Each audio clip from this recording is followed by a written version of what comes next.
swimming pool for a brunch skate sesh. Alright, it is 12 o'clock. The Groms have just woken up. I don't know what they're thinking because you've got a lovely pool over here to skate. The bubbles are flowing, and we've got one of the best skate parks in the world to session. This is Ernie. It's his motel. We're going to talk with him in a bit. But right now, let's do a little skate session in the pool. Right.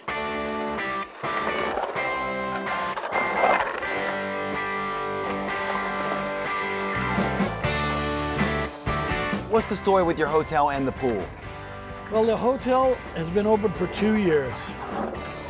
It was a derelict motel. The pool was closed. Do we fill it full of water or do we fill it full of sand? We decided not to do either one of them. We decided to turn it into the skateboard park. It's only been a year since we've been operating the pool. The word is getting out. Just that little bit of time, we're becoming very famous with our swimming pool.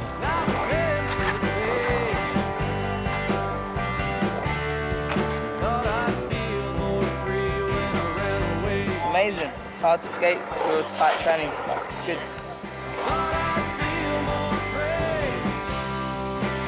I don't let them skate unless they're over 18, and they have to sign a waiver and be a resident of the motel. Otherwise, I'd have 50,000 people in the pool.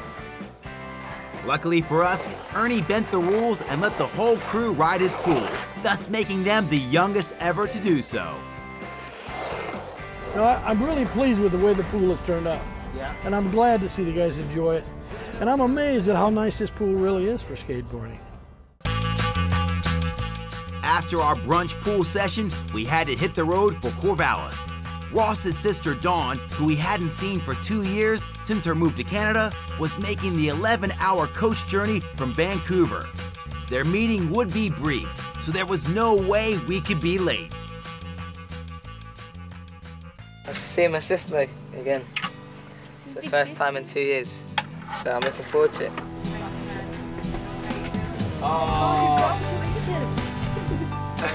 Oh, I miss you so much.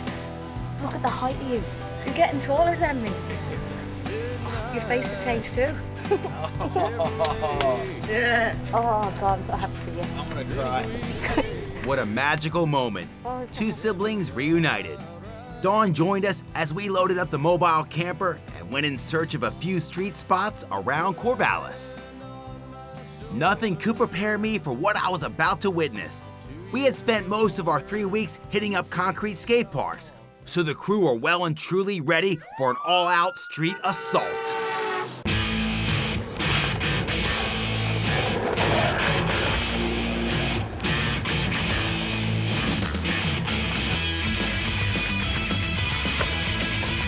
The beauty of a street session is that your terrain is never ending. It's all about adapting to your environment and getting the architecture to work for you. The search for skatable objects is an endless one, and it's what keeps the skating dream alive.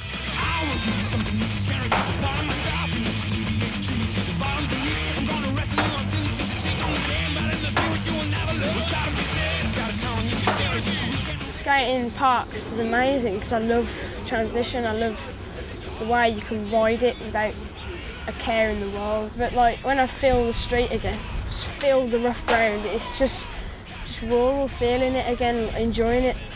So I enjoy it a lot. As long as I'm skating, it doesn't matter.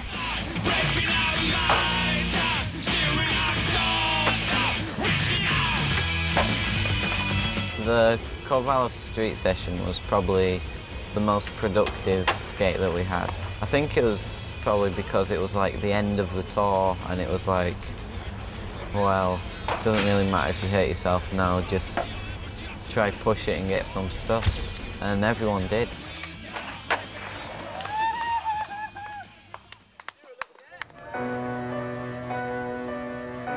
The euphoria of seeing his sister for the first time in 2 years was short-lived as Ross said his farewells. I felt for Ross as he fought off his emotions.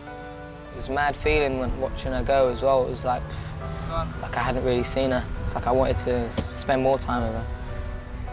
But it was good, it was really good. I enjoyed that so much, seeing her again.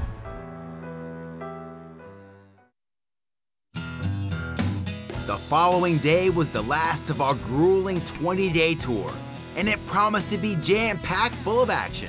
I planned a skate session in Almsville, as well as a snowboarding session on top of Mount Hood. We had plenty to get through before our evening flight back to the United Kingdom. Almsville was another quality concrete park worth riding. Having had a taste of street skating the day before, Lucian and Mikey got to work on the park's rail. Over in the bowls, Ben Grove was carving creative lines along with two inspirational dudes in wheelchairs.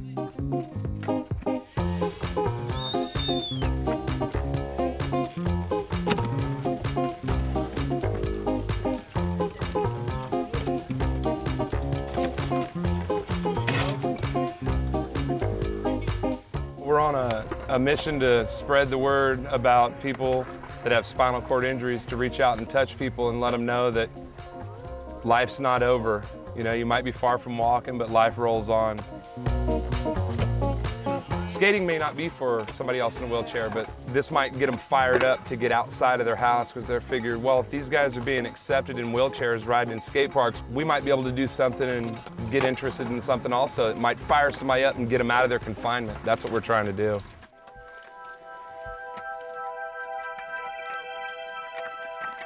Limits are set by your own mind. And if your mind doesn't have limits, you can do whatever you want. RAD!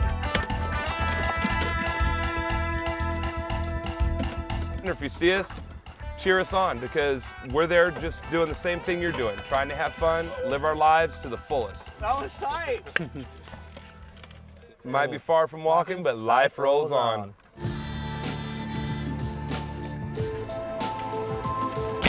The buzz is phenomenal. I mean, we don't get the same rush, the body rush, but from my injury up, I get just like a crazy, wow, let's do it again. Yeah. You know, this time let's go higher.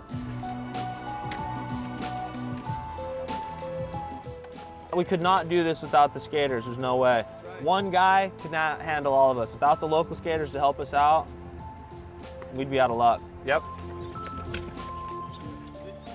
But I'm ready to ride. I'm ready to ride too. Let's go ride then. I respect anyone who follows their passion and chases their dreams. Darwin and Scott have found what fuels their stokedness, and in the face of adversity, they have overcome their disabilities and turned their situation into a positive crusade, spreading hope to the lives they have contact with. We finished our session with Scott and Darwin and left Almsville for the higher climbs of Mount Hood. Our final activity of the tour would be a snowboarding sesh. Ross, feeling a little fragile, opted out. While the rest of us made our way up the mountain, McGowan got to work on the skate park at base camp. I'm sore. I just didn't want to hurt myself on the snowboard. I'd rather skate. This was the first time any of the Groms were trying their hand at snowboarding, and it seemed a fitting end to an awesome 3 weeks of touring. Granted, their snow skills aren't anything to write home about, but the Groms gave it their best shot and enjoyed the opportunity to spend some time in the snow.